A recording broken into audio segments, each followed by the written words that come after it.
Le musée des Antiquités accueille depuis le vendredi dernier, le 11 septembre, une exposition consacrée au sceau dans l'Antiquité, qui est le premier volet d'une triple exposition montée en partenariat avec les archives départementales de Seine-Maritime et avec l'abbaye de Jumièges. Donc le premier volet consacré à l'Antiquité se tient au musée des Antiquités, un volet sur le Moyen-Âge et l'époque moderne à Gramont et un volet sur le Chartrier et les collections de sceaux de Jumièges à l'abbaye de Jumièges. Et cette exposition se tiendra jusqu'au 5 décembre 2015.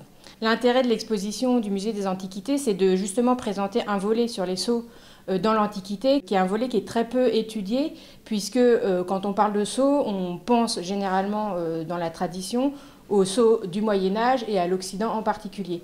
Donc l'intérêt du volet du musée des Antiquités, c'est de présenter justement tout ce pan antique avec l'origine du sceau et l'apparition du sceau en Mésopotamie. On évoquera également l'Égypte et la Gaule romaine. Il y a quelques prêts, une quarantaine du musée du Louvre, et les 200 autres objets qui sont issus des collections du musée des Antiquités sont généralement des collections qui ne sont pas présentées au public. C'était l'occasion de ressortir une collection orientale qu'a léguée l'abbé de Genouillac au musée des Antiquités en 1941, qui est un fonds de plus de 600 objets, qui est essentiellement composé de sigillographies, donc de sceaux cylindres, de cachets et de tablettes inscrites. Donc l'exposition s'organise en 5 sections.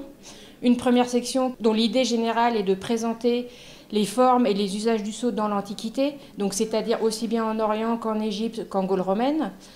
Et donc on a exposé dans une même vitrine des collections issues de ces différentes aires géographiques.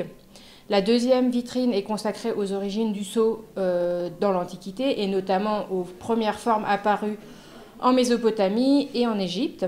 Et ensuite, les 3 dernières sections, on a choisi de les présenter par aire géographique, donc en commençant par l'Orient, où est né le sceau, en continuant par l'Égypte et en finissant par la Gaule romaine.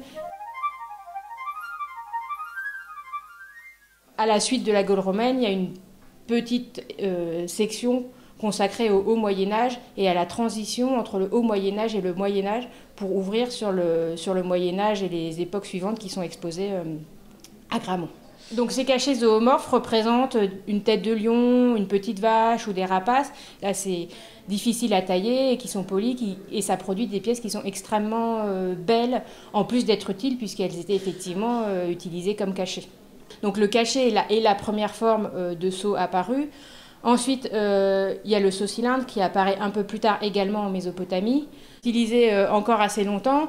Et on a au musée des Antiquités, justement grâce à la collection d'Henri de Genouillac, un fonds extrêmement important de sceaux cylindres qui donne des informations à la fois sur les titulatures, sur les noms des personnages, sur les façons dont les cachets étaient utilisés. C'est toute une source d'informations iconographiques sur l'environnement, sur les pratiques artisanales et ainsi de suite. Simplement sur ces petits objets que Pierre Amier avait qualifiés de bas-reliefs imaginaires, tellement la qualité de ces gravures était exceptionnelle quand on les mettait en grandeur réelle.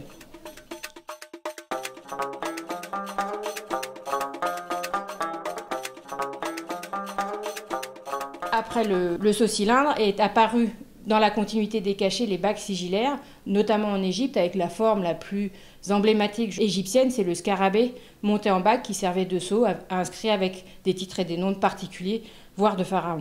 Cette pratique de la bague sigillaire sera transmise par les Grecs aux Romains qui emploieront en fait anciennement, quasiment systématiquement, des bagues sigillaires avec des petites intailles. Et là, la diversité des thématiques qu'on trouve sur les intailles est absolument remarquable puisque ça peut être des portraits, des scènes de zodiaque, des empereurs, des scènes de genre, des scènes liées à la mythologie. Donc il y a tout un répertoire iconographique extrêmement riche qu'on retrouve sur ces intailles, et c'est-à-dire des intailles, des choses qui font moins d'1 centimètre et qui sont gravées avec une extrême finesse. Une partie de la première vitrine de l'exposition est également consacrée aux usages du sceau et en particulier à tout ce qui concerne effectivement le scellement des documents, puisque c'était une des priorités du scellement, mais dans l'Antiquité, on scellait également les portes, les contenants, les amphores, les ballots de tissu, des paniers. On a toutes ces traces archéologiques, notamment en Égypte, de scellement sur toute forme de contenant et d'espace, justement pour sécuriser et fermer le local ou le document.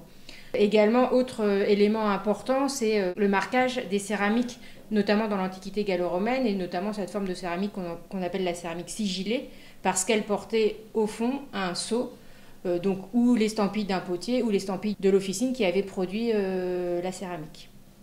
Donc concernant l'usage des scellements dans l'Antiquité, il y a une pratique un peu spécifique en Gaule romaine qui consistait à estampiller et à sceller les pâtes à collyre, qui étaient des pâtes de médicaments destinées à soigner les yeux. Pour identifier ces pâtes à collyre, on estampillait avec un cachet à collyre le nom du praticien qui avait produit la pâte et le nom du principal composant qui se trouvait dans la pâte. Et notamment, on avait comme ça des collyres à la rose, des collyres au squame métallique ou des choses comme ça. Et donc, ces informations étaient inscrites sur le cachet qui ensuite était estampillé sur la pâte.